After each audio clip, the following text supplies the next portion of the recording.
My name is Jimmy Costello from the NX Product Marketing Team, and I would like to discuss with you how NX can significantly improve your design productivity. In the graphics window, you can see a joystick assembly from a mechanical excavator designed in NX. I'm going to isolate one of the components so we can add further design features to it.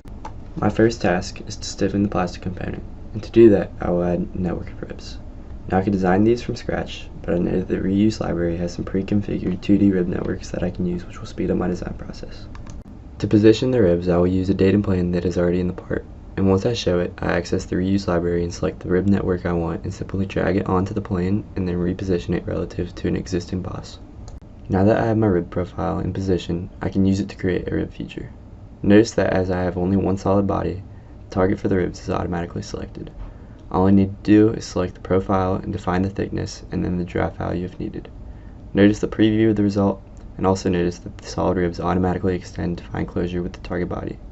You can also make adjustments to any value if necessary before completing the command.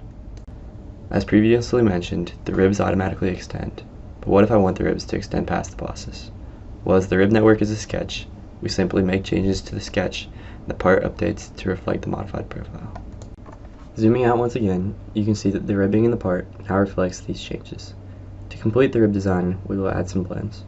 We can use some of the smart selection methods in NX to quickly select multiple edges simultaneously. You will also notice that NX has artificial intelligence-based selection, where after selection, one edge NX automatically predicts and highlights other similar edges you may want to include. Again, this significantly improves productivity.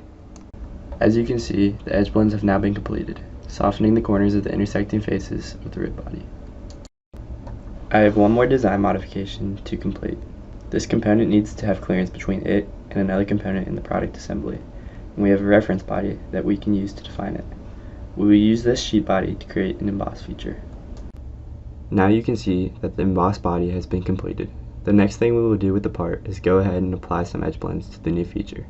To do this, we will use the Feature Intersection Edges Smart Selection tool and quickly grab all the new edges. This tool selects all the edges of a feature with one simple click. Hitting apply, these blends are now already completed.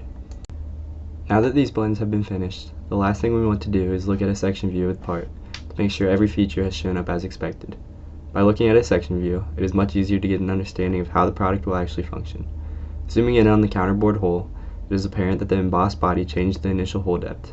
To fix this, we can open up the part navigator and scroll down to this counterbore hole. As you can see, the hole is located above the emboss. By dragging it below the emboss, the hole now cuts through the emboss as well. So just to recap what you have seen, we isolated a component in the assembly, and then using the reuse library and rib feature, we very quickly added stiffness to the part.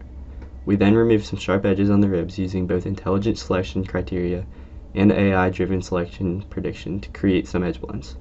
Finally, we added an emboss for clearance, and again utilized intelligent selection to apply edge blends.